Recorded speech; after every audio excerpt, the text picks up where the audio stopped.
আসসালামু আলাইকুম। সবাই কেমন আছেন? আশা করি সবাই ভালো আছেন। আজ আপনাদের জন্য নিয়ে এসেছি গল্পের ২য় পর্ব। আশা করি গল্পটি আপনাদের ভালো লাগবে। তাহলে চলুন শুরু করা যাক। সব শুনে নীতিকার বাবা হন্তদন্ত হয়ে আমাদের বাড়িতে এলো। লোকটার মুখের ভাব দেখে বুকের ভেতরটা কেঁপে উঠল। এই না নীতিকাকে মেরে বসে। মনে মনে যেটা ভাবলাম সেটাই হলো। নীতিকার বাবা এসে না বসে নীতিকা নীতিকা বলে ডাকতে লাগলো। বাবার ডাক শুনে নীতিকা ছুটে নিচে নেমে এলো। আঙ্কেল কিছু না বলে কিছু না শুনে নীতিকার গালে কষে দুটো থাপ্পড় মারলো। তখন সেখানে আমি, মা এবং বাবাও ছিল। নীতিকে গালে হাত দিয়ে চোখের পানি ছেড়ে দিল। আমি এসব দেখে কিছু বললাম না। বোবার মতো দাঁড়িয়ে রইলাম। কারণ বর্তমান আমার মা বাবা এখানে আছে। তাই চুপ করে রইলাম। যতই আমি তাকে স্ত্রী হিসেবে না মানি তাতে কি হয়েছে, কিন্তু আমাদের তো বিয়ে হয়েছে, সে অনুযায়ী সে আমার স্ত্রী। আঙ্কেলের এই আচরণ দেখে বাবা উঠে দাঁড়ালো। তারপর বলল, এটা কি করছিস তুই? মেয়েটাকে মারছিস কেন? ও বাচ্চা মানুষ। না জেনে না বুঝে একটা কাজ করে ফেলেছে। যে জায়গায় আমি মেনে নিয়েছি, তোর সমস্যা কোথায়? আঙ্কেল বলল, মানতে আমার কোনো সমস্যা নেই, কিন্তু ও আমাকে বলার দরকার ছিল। যখন আমি ওর জন্য ছেলে দেখছিলাম, কালও সে আমাকে বলতে পারতো, কিন্তু আমাকে কিছু না বলে সে তার নিজের ডিসিশন নিয়ে নিল। একবারও চিন্তা করেছে যে আমার বাবার মান সম্মান বলে কিছু আছে? ও অনন্তকে ভালোবাসে, ভালো কথা। অনন্তর মতন একটা ছেলেকে জামাই হিসেবে পেলে আমি অনেক খুশি হব, কারণ ওর মতো ছেলে হাজারে খুঁজলেও একটা পাওয়া যাবে না। আমার মেয়ের কপালের ভাগ্য, এমন ছেলেকে স্বামী হিসেবে পাবে সে। নীতিকা কান্না করতে করতে বলে, সরি বাবা, আমাকে মাফ করে দাও, আমার ভুল হয়ে গেছে। বাবা এসে আঙ্কেলের হাত ধরে সোফায় বসায়। তারপর বাবা আঙ্কেলের পাশে বসে। বাবা বলে, মাথা ঠান্ডা কর। যা হয়েছে তা আমরা বদলাতে পারবো না, কিন্তু আমরা এখন ওদের বিয়েটা ধুমধামের সাথে দেব। তারপর এটা সেটা বলে আঙ্কেলকে শান্ত করলো। আমি তখনও দাঁড়িয়ে ফেল ফেল করে তাকিয়ে দেখে যাচ্ছি। বাবা আমাকে উদ্দেশ্য করে বলে, আপনাকে কি আলাদা করে বলতে হবে? এসে শ্বশুরের পা ধরে সালাম করেন। আমি কিছু না বলে গিয়ে সালাম করি। আঙ্কেল আমার মাথায় হাত বুলিয়ে বলে, বেঁচে থাকো বাবা, বেঁচে থাকো। আমার মেয়েটাকে এবার একটু মানুষ করতে পারো কিনা দেখো। এই বলে নীতিকার দিকে তাকালো। দেখে নীতিকা এখনো কাঁদছে। 2 গালে 5 আঙ্গুলের দাগ বসে গেছে।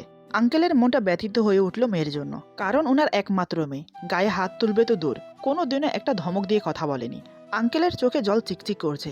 আমার মা বুঝতে পারলো ব্যাপারটা। নীতিকাকে মা বলে, যাও মা, বাবার কাছে গিয়ে বসো। মায়ের কথা মতো নীতিকা ধীর পায়ে আঙ্কেলের পাশে গিয়ে বসলো। বসতেই আঙ্কেল 2 হাতে জড়িয়ে ধরল মেয়েকে। নীতিকাও নিজেকে ধরে রাখতে পারলো না, আঙ্কেলকে শক্ত করে জড়িয়ে ধরে কান্না শুরু করে দিল। আর বলতে লাগলো, আমাকে ক্ষমা করে দাও বাবা, আমি বুঝতে পারিনি। আঙ্কেলের চোখের কোণ থেকে 2 ফোঁটা জল গড়িয়ে পড়ল। আঙ্কেল নীতিকার মাথায় হাত বুলিয়ে বলে, আর কান্না করিস না মা, আমি যে তোর কান্না সহ করতে পারি না। এভাবে কিছুক্ষণ অতিবাহিত হওয়ার পর দুজনেই শান্ত হলো। ততক্ষণে মা নাস্তা নিয়ে এসেছে। মাকে নাস্তা আনতে দেখে আঙ্কেল বলে, আবার এসবের কি প্রয়োজন ছিল ভাবি? মা বলে, নতুন সম্বন্ধী হতে চলেছেন, আর এখন বর্তমান আপনি আমার ছেলের শ্বশুর, তাই এতটুকু আপ্যায়ন করাই যায়। বাবা বলে, এতটুকু কি বলছো? আজ ও আমাদের সাথে দুপুরে লাঞ্চ করে যাবে, তুমি ওর পছন্দের খাবারগুলো বানাবে আজ। আঙ্কেল অনেক আপত্তি করলো, আমরা কেউই শুনলাম না। মনে মনে আমি ভাবছি, কথায় আছে না, যত দোষ নন্দ ঘোষ। দোষী আমিও সমানভাবে, কিন্তু আমাকে কেউ কিছু বলল না। নীতিকার দিকে তাকিয়ে মায়া হলো, মেয়েটা আমার দিকে একবারও তাকাচ্ছে না। মনে মনে এসব ভাবছি, এমন সময় নীতিকা আমার দিকে তাকালো। আমি চোখের ইশারা করে বললাম রুমে যেতে। আমার কথা মতো নীতিকা রুমে চলে গেল। কিছুক্ষণ পর আমিও চলে গেলাম রুমে। গিয়ে দেখি খাটে বসে আছে মেঝের দিকে তাকিয়ে। আমি গিয়ে ওর পাশে বসলাম। চোখের কোণে এখনো হালকা জল লেগে আছে। আমি হাত দিয়ে চোখের পানি মুছে দিয়ে বললাম, খুব জোরে লেগেছে তাই না? নীতিকা বলে, হুম। আমি বললাম, সব ঠিক হয়ে যাবে। এই বলে নীতিকার হাত ধরলাম। নীতিকা আমার চোখে চোখ রেখে বলে, সব ঠিক হোক বা না হোক, তাতে আমার কোনো ফারাক পড়বে না, আমার শুধু তোমাকে নিয়ে চিন্তা। আমি একটু অবাক হয়ে বললাম, আমাকে নিয়ে চিন্তা মানে? আমি কি কোথাও পালিয়ে যাচ্ছি? নীতিকা বলে, ঠিক তা না। আমি বললাম, তাহলে? নীতিকা বলে, তোমার শর্তগুলো মোতাবেক আমি যদি চলতে না পারি, তাহলে কি তুমি আমাকে ছেড়ে দেবে?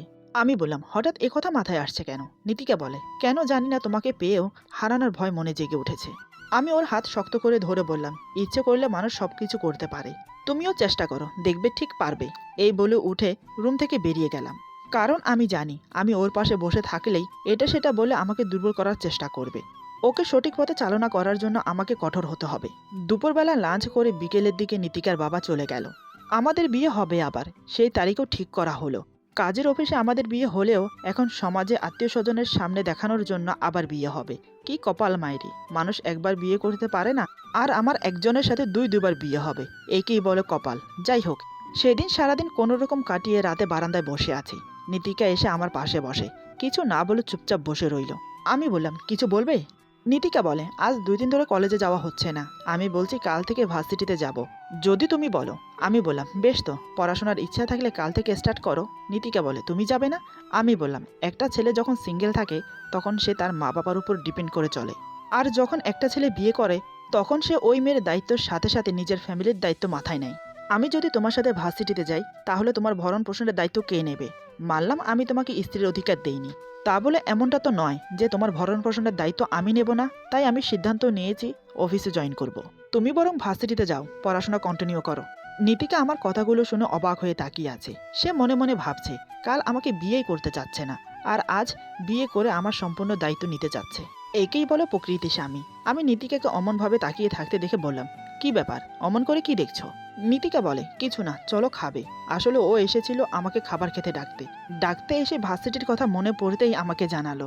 তারপর দুজন নিচে চলে গেলাম খেতে। সবাই বসে একসাথে খেয়ে রুমে চলে এলাম। আমি বিছানায় শুয়ে নীতিকাকে বললাম, কাল থেকে নামাজ স্টার্ট করবে, নামাজ পড়তে পারো তো? নীতিকা বলে, পারি। আমি বললাম, তাহলে ভোর রাতে উঠো ফজরের নামাজ পড়তে। নীতিকা বলে, ঠিক আছে। আমি বললাম, বুক শেলফে অনেক হাদিসের বই আছে, সেগুলো পড়া স্টার্ট করো। তাহলে তুমি ইসলামের সম্বন্ধে অনেক কিছু জানতে বা শিখতে পারবে। আমি আরও কয়েকটা বই নিয়ে আসবো। নীতিকা বলে, ঠিক আছে, আমি কাল থেকে পড়া শুরু করব। এই বলে আমার পাশে শুয়ে পড়লো। কালকের মতো আজকেও মাঝখানে বালিশ দেওয়া। আমি মনে মনে ভাবছি, কাল তো মাঝখানের বালিশ সরিয়ে আমার গায়ের উপর এসে পড়েছে।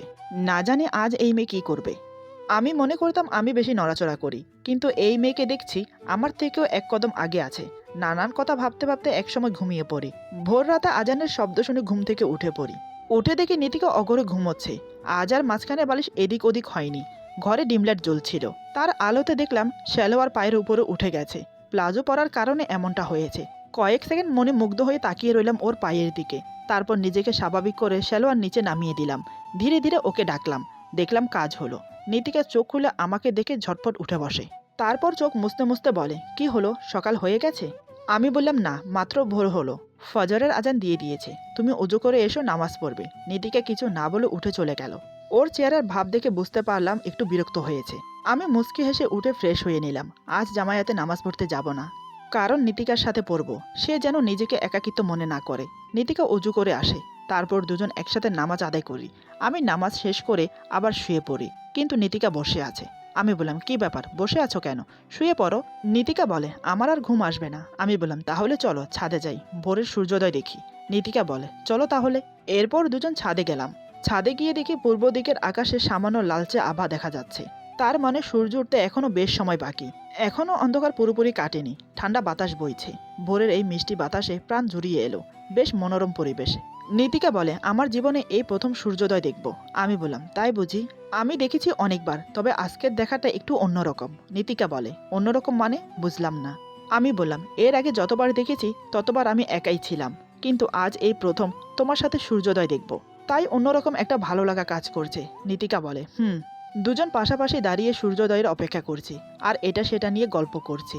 হঠাৎ নীতিকা আমার হাত শক্ত করে ধরে বলে, এই, ওই দেখো, সূর্যোদয় হচ্ছে, কি সুন্দর, তাই না?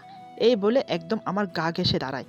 আমি সূর্যোদয় না দেখে ওর দিকে তাকিয়ে রইলাম। ওর মুখে খুশির হাসি। দুই হাতে আমার হাত শক্ত করে জড়িয়ে ধরেছে। সামনের ছোট ছোট চুলগুলো এলোমেলো হয়ে মুখের সামনে এসে পড়ছে। ওকে দেখে আলাদা একটা অনুভূতি জেগে উঠল আমার মাঝে। এর আগে এমন করে কাছ থেকে কখনো দেখিনি ওকে। হঠাৎ নীতিকার চোখ পড়ল আমার দিকে। সে ভেবেছে আমার হাত অমন করে ধরার কারণে আমি তাকিয়ে আছি। সে তৎক্ষণাৎ আমার হাত ছেড়ে দিয়ে বলে, সরি, আসলে আমি বুঝতে পারিনি। মনে মনে অসন্তুষ্ট হলেও আমি বাইরে প্রকাশ করলাম না, বুঝতে দিলাম না আমার ভালো লেগেছিল। ততক্ষণে সূর্যোদয় হয়ে গেছে। আমি আকাশের দিকে তাকিয়ে বললাম, সূর্যোদয় তো হয়ে গেছে, তাহলে এবার নিচে যাওয়া যাক। নীতিকা বলে, ঠিক আছে চলো। তারপর দুজন নিচে নেমে এলাম। এভাবে বেশ ভালোই কাটছে দিন। নীতিকা এখন 5 ওয়াক্ত নামাজ পড়ে, কিন্তু হাদিসের বই পড়ে না, কারণ ওর বই পড়ার অভ্যাস নেই। তাই পরামর্শ নেওয়ার জন্য ওর চাচাতো বোন আসমাকে ফোন দিল। অনেকদিন পর নীতিকার ফোন পেয়ে আসমা রিসিভ করলো। আসমা বলে, আসসালামু আলাইকুম, কিরে কেমন আছিস? নীতিকা বলে, ওয়ালাইকুম সালাম, ভালো, তুই কেমন আছিস? আসমা বলে, আলহামদুলিল্লাহ, ভালো। তা হঠাৎ এতদিন পর আমার কথা মনে পড়লো, নিশ্চয়ই কোনো সমস্যায় পড়েছিস? নীতিকা বলে, সমস্যা বলতে সমস্যা, অনেক বড় সমস্যা, একমাত্র তুই পারিস সমাধান করতে। আসমা বলে, কি হয়েছে খুলে বলতো? নীতিকা বিয়ে থেকে শুরু করে সব খুলে বলল। সব শুনে আসমা তো অবাক, কারণ সে জানে না নীতিকার বিয়ে হয়েছে, আর নীতিকাও জানায়নি। আসমা একটু রাগের সাথে ঝাঁঝিয়ে বলে, তুই বিয়ে করে নিলি, অথচ আমাকে একটিবার জানানোর প্রয়োজন মনে করলি না? আমি কি তোর কেউ না? সেই ছোট থেকে একসাথে বড় হয়েছি, কখনো নিজেদের মধ্যে গোপনীয়তা বলে কিছুই ছিল না। আর আজ এত বড় একটা ঘটনা ঘটে গেল, তুই আমাকে বললি না। নীতিকা বলে, সরি বোন, আমার ভুল হয়ে গেছে, মাফ করে দে। দেখ, সবকিছু হঠাৎ হয়ে গেছে, তাই কাউকে জানাতে পারিনি। তবে আবার আমাদের বিয়ে হবে, খুবই ধুমধামের সাথে, তখন কিন্তু তোকে আসতেই হবে। আসমা গম্ভীর হয়ে বলে, আমি আসবো না। নীতিকা বলে, না আসলে উঠিয়ে নিয়ে আসবো। আসমা বলে, সে পরে দেখা যাবে, এখন বল তোর কি সমস্যা। নীতিকা বলে, অনন্তর খবর তো তুই জানিস, ও একটু ধার্মিক প্রকৃতির ছেলে, কিন্তু আমি তার বিপরীত। এখন সে আমাকে এক কথাই বলে দিয়েছে, ও যেমন মেয়ে পছন্দ করে আমাকে তেমনভাবে গড়ে উঠতে হবে, তা না হলে আমাকে স্ত্রী হিসেবে কখনোই মেনে নেবে না। কথাটা সে বিয়ের আগেই বলেছে আমাকে, কারণ সে রাজি ছিল না এই বিয়েতে। এক পর্যায়ে জোর করে ওকে বিয়ে করেছি, এখন আমাকে ওর মনের মতো হয়ে উঠতে হবে। আসমা বলে, বুঝলাম, ওর কেমন মেয়ে পছন্দ বলতো। নীতিকা বলে, এই যেমন ধর, ধার্মিক প্রকৃতির মেয়ে, যার মাঝে সম্পূর্ণ গুণ থাকবে। আমি তোকে খুলে বলছি, বোরখা পরবে, নেকাব পরবে, 5 ওয়াক্ত নামাজ পড়বে, কোরআন পড়বে, হাদিসের বই পড়ে দুনিয়ার সম্পর্কে জানবে, খুব লাজুক প্রকৃতির হবে, যে কথা কথা লজ্জা পায়। এবার বুঝতে পেরেছিস কেমন মেয়ে ওর পছন্দ? আসমা বলে, বুঝতে পারলাম, এ তো খুব সহজ ব্যাপার, নিজেকে এমনভাবে তৈরি করে নে। নীতিকা বলে, আমার এসব ভালো লাগে না, এই ঘন্টার পর ঘন্টা হাদিসের বই পড়া। তুই তো জানিস আমি বই পড়তে একদম ভালোবাসি না, কিন্তু হাদিস না পড়লে আমি হাদিসের সম্পর্কে কিছুই জানতে পারবো না। আসমা বলে, তুই অনন্তকে ভালোবাসিস? নীতিকা বলে, আবার জিগায়, ভালোবাসি বলেই তো জোর করে বিয়ে করে নিলাম। আসমা বলে, তুই যদি ওকে ভালোবেসে থাকিস, আশা করি তুই পারবি। দেখ, স্বামীর ভালোবাসা জয় করার জন্য মানুষ কত কিছু করে, তুই তো শুধু বই পড়বি, তাও পারবি না ওর জন্য। দেখ, ইসলামের পথে চললে তোরই তো নিজের লাভ, তাহলে বাধা কোথায়? চিন্তা করিস না, তুই পারবি।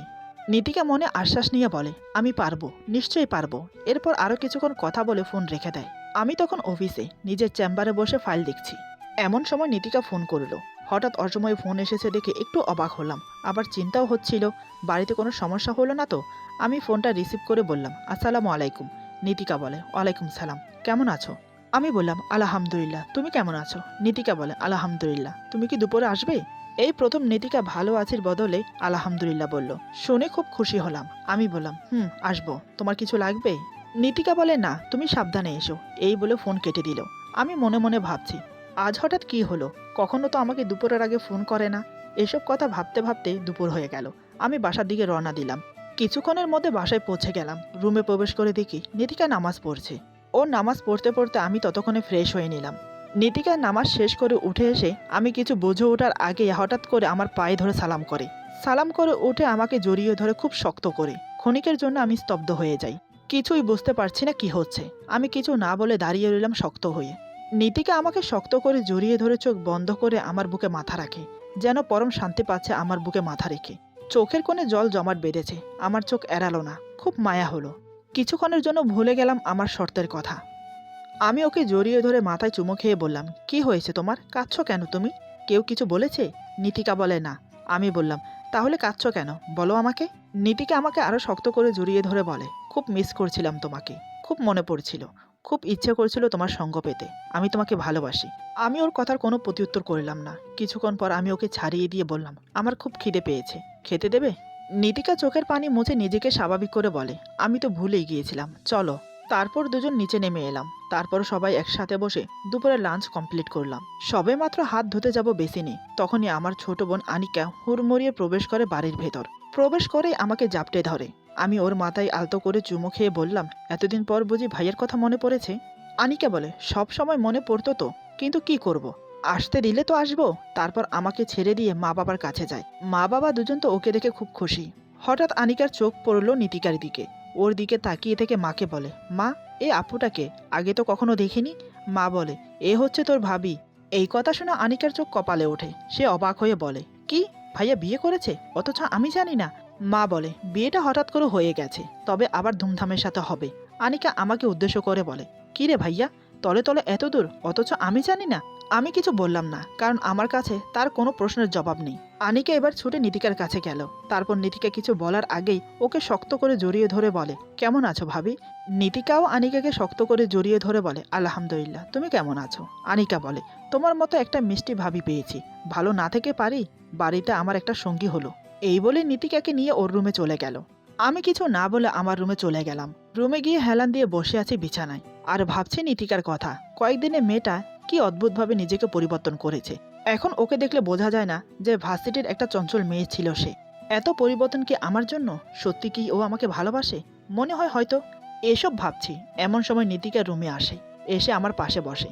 আমি বললাম, কেমন গল্প করলে আমার ছোট বোনের সাথে? নীতিকা বলে, বেশ ভালো, তোমার বোনটা অনেক ভালো। আমি বললাম, হুম। এভাবে দুজন আরও কিছুক্ষণ কথা বললাম। তারপর আমি উঠে ফ্রেশ হয়ে আবার অফিসে চলে গেলাম। আমি চলে যাওয়ার পর নীতিকা একটা হাদিসের বই নিয়ে বসেছে, বিশ্বনবী ও মা আয়েশার জীবন কাহিনীর বই। বিসমিল্লাহ বলে পড়া শুরু করে। স্বামী স্ত্রীর সম্পর্ক যত বেশি মধুর হবে, তাদের সাংসারিক জীবন তত বেশি সুখ শান্তি অর্জন হবে। একটি সংসারের সুখ শান্তি নির্ভর করে অনেকটাই স্ত্রীর উপর। কারণ একজন স্ত্রী যদি তার স্বামীর দায়িত্ব ও কর্তব্য সঠিকভাবে পালন করে, তাহলে সেই সংসারটা আরও মধুর হয়ে ওঠে। এই কারণে প্রত্যেকটা স্ত্রীর উচিত স্বামীর প্রতি কী কী দায়িত্ব রয়েছে তা জানা। একজন স্ত্রীর স্বামীর প্রতি অনেকগুলো দায়িত্ব ও কর্তব্য রয়েছে। স্বামীর প্রতি স্ত্রীর কী কী কর্তব্য আছে আসুন আমরা জানি। ১ নং, স্বামীর প্রতি স্ত্রীর অন্যতম একটি কর্তব্য হলো স্বামীর আনুগত্য করা, অর্থাৎ স্বামীর কথা মতো নিজের জীবনযাপন করতে হবে। একজন স্ত্রী যদি স্বামীর সঠিক আনুগত্য লাভ করতে পারে, তাহলে পরকালে সে জান্নাতে প্রবেশ করবে। এ সম্পর্কে মুহাম্মদ সাল্লাল্লাহু আলাইহি সাল্লাম বলেন, কোনো নারী যদি ৫ ওয়াক্ত নামাজ আদায় করে, রমজানের রোজা রাখে, নিজের সতীত্ব রক্ষা করে এবং স্বামীর আনুগত্য করে, তাহলে তাকে কিয়ামতের দিন বলা হবে, যে দরজা দিয়ে ইচ্ছে সেই দরজা দিয়ে জান্নাতে প্রবেশ করো। মুসনাদে আহমেদ, হাদিস ১৬৬১। অর্থাৎ এই হাদিস থেকে আমরা এই শিক্ষা লাভ করলাম যে অবশ্যই আপনাকে ৫ ওয়াক্ত নামাজ ও রোজা রাখার পাশাপাশি স্বামীর আনুগত্য অর্জন করতে হবে। তাহলে আপনি কিয়ামতের দিন জান্নাতে প্রবেশ করতে পারবেন। ২ নং, স্বামীর প্রতি স্ত্রীর দায়িত্ব ও কর্তব্যগুলোর মধ্যে অন্যতম হলো স্বামীর আমানত রক্ষা করা। স্বামী যদি কোনো কারণে বাহিরে যায়, তাহলে তার অর্থ সম্পদ সঠিকভাবে পরিচর্যা করা, অর্থাৎ তার অর্থ সম্পদের দায়িত্ব সম্পূর্ণভাবে আপনাকে পালন করতে হবে। এছাড়াও বিশেষ করে স্বামীর অনুপস্থিতিতে নিজেকে অশালীন কাজ থেকে দূরে রাখতে হবে, অর্থাৎ নিজেকে পরকীয়া থেকে সবসময় বিরত রাখতে হবে। ৩ নং, একজন স্ত্রীর দায়িত্ব সবসময় স্বামীর বাধ্যগতভাবে চলা, অর্থাৎ ইসলামিক শরিয়া কাজে আপনাকে সবসময় স্বামীর বাধ্যগতভাবে চলতে হবে। তবে আপনাকে যদি স্বামী ইসলামিক শরীয়তের বাহিরে কোনো কাজ করতে আদেশ করে, অবশ্যই আপনাকে সেই সকল কাজ থেকে বিরত থাকতে হবে। অর্থাৎ আপনার স্বামী যদি নামাজ, রোজা, হজ, জাকাত, ফিতনা এগুলোর কাজের প্রতি আদেশ করলে অবশ্যই তা মেনে চলতে হবে। আবার সে যদি আপনাকে এগুলোর কাজ থেকে বিরত থাকতে বলে, তাহলে আপনাকে কোমল ভাষায় তাকে বোঝাতে হবে। স্বামীর প্রতি স্ত্রীর 10টি কর্তব্যের মধ্যে অন্যতম হলো এটি। ৪ নং, আপনাকে অবশ্যই স্বামীকে সবসময় শ্রদ্ধা করতে হবে। এছাড়াও তাকে সবসময় ভালোবাসা দিয়ে আগলে রাখতে হবে। ৫ নং, স্বামীর সাথে অবশ্যই আপনাকে সুন্দর ও ভালো ব্যবহার করতে হবে। স্বামী যদি কোনো কাজে ভুল করে, তাহলে অবশ্যই তাকে সুন্দর করে বোঝানোর চেষ্টা করবেন। এইটুকু পরে বইটা বন্ধ করে বুকের সাথে চেপে ধরে ভাবছে আমার কথা। তোমার কথা খুব মনে পড়ছে। জানি না তুমি আমাকে ভালোবাসো কিনা, তবে আমি তোমার মনের মতো হওয়ার চেষ্টা করব। হাদিসের বইটা না পড়লে জানতেই পারতাম না স্বামীর প্রতি স্ত্রীরও কর্তব্য আছে। আমি অক্ষরে অক্ষরে পালন করব। শুধু একটি ইচ্ছা আল্লাহর কাছে, তিনি যেন সবসময় তৌফিক দান করে তোমার পাশে থাকার, তোমাকে ভালোবাসার। এসব কথা ভাবতে ভাবতে কখন যে সন্ধ্যা হয়ে গেল নীতিকা বুঝতেই পারেনি। সন্ধ্যার পর আমি বাসায় ফিরলাম। নীতিকা বসে আছে সোফায়। আমাকে দেখে সাথে সাথে উঠে দাঁড়ায়। তারপর আমার পিছু পিছু রুমে চলে আসে। এসে আমাকে ঠান্ডা এক গ্লাস পানি এগিয়ে দেয়। আমি পানিটা খেয়ে ফ্রেশ হয়ে নিলাম। তারপর ল্যাপটপ নিয়ে বসে অফিসের কিছু কাজ শেষ করলাম। রাত ৯টার দিকে রাতের ডিনার শেষ করলাম। আজ একটু টায়ার্ড লাগছে, তাই আর দেরি করলাম না, শুয়ে পড়লাম। নীতিকার সাথেও তেমন কথা হয়নি আজ। সেও চুপচাপ আমার অপর পাশে শুয়ে পড়ে। মাঝরাতে মনে হয় বৃষ্টি শুরু হয়েছে। বাইরে ঝড় বাতাস বইছে। পরিবেশটা পুরো ঠান্ডা হয়ে গেছে, কিন্তু আমার ঠান্ডা লাগছে না। শরীরে গরম অনুভব করছি, তাই আমার ঘুমটা ভেঙে গেল। চোখ খুলে ডিমলাইটের আলোতে দেখি নীতিকা আমার টি শার্টের ভেতরে ২ হাত দিয়ে শুয়ে আছে। ওর মাথা আমার বুকে, আর আমার পায়ের উপর ওর পা, আর আমি ওকে শক্ত করে জড়িয়ে ধরে আছি। ব্যাপারটা কি হলো? এমনটা তো হওয়ার কথা ছিল না। মাঝখানের বালিশগুলো গেল কোথায়? এপাশ ওপাশ চোখ বুলিয়ে দেখি বালিশগুলো মেঝেতে পড়ে আছে। বালিশগুলো কে ফেললো? আমি না ও? কে জানে বাবা, কিছু মাথায় আসছে না। তবে আমার কাছে নীতিকাকে বুকে পেয়ে বেশ ভালো লাগছে, অনেকটা শান্তি অনুভব করছি। আমি ধীরে ধীরে টি শার্টের ভেতর থেকে ওর হাত দুটো বের করে আমার উপরে রাখলাম, জড়িয়ে ধরার ভঙ্গিমাতে। ঠিক তখনই নীতিকা নড়ে চড়ে আমাকে জড়িয়ে ধরে। দুজনের শরীর এখন মিশে একাকার। মনের ভেতরে অন্যরকম একটা অনুভূতি কাজ করছে। ইচ্ছে করছে ওকে আরও কাছে টেনে আরও আদর করি। ঠিক তাই করলাম। ওকে আমার বুকের সাথে চেপে ধরে আদর করতে থাকি। কপালে চুমু খেলাম, কিন্তু কোনো প্রতিক্রিয়া পেলাম না। তার মানে সে গভীর ঘুমে মগ্ন। তাই আমি থামলাম না, ওর চোখের পাতায় চুমু এঁকে দিলাম। ধীরে ধীরে ওর ঠোঁটের কাছে আসলাম। আলতো করে ঠোঁটে কিস করলাম। ঠোঁটে কিস করার সাথে সাথে নীতিকা কেঁপে উঠল। মনে মনে ভাবছি, এই রে বুঝি জেগে উঠল। সরে যাওয়ার আর সময় পেলাম না। হঠাৎ নিতিকা চোখ খুলে আমাকে ওই অবস্থায় দেখে যা করলো সেটা হয়তো আশা ছিল না, আর এমনটা হবে সেটাও বুঝতে পারেনি। ওর ওই কাণ্ড দেখে আমি ভ্যাবাচ্যাকা খেয়ে যাই, রাগে আমার মাথায় রক্ত উঠে যায়। এরপর যা হলো, আজকের গল্প এখানে সমাপ্ত। গল্পের বাকি অংশ পেয়ে যাবেন আগামী পর্বে। আশা করি গল্পটি আপনাদের ভালো লাগবে। যদি ভালো লাগে তাহলে লাইক, কমেন্ট এবং সাবস্ক্রাইব করে আমাদের পাশে থাকুন। পাশে থাকা বেল আইকন প্রেস করে দেবেন, তাহলে আমাদের নিত্য নতুন ভিডিও আপনাদের কাছে পৌঁছে যাবে। সবাই ভালো থাকবেন, সুস্থ থাকবেন। আল্লাহ হাফিজ।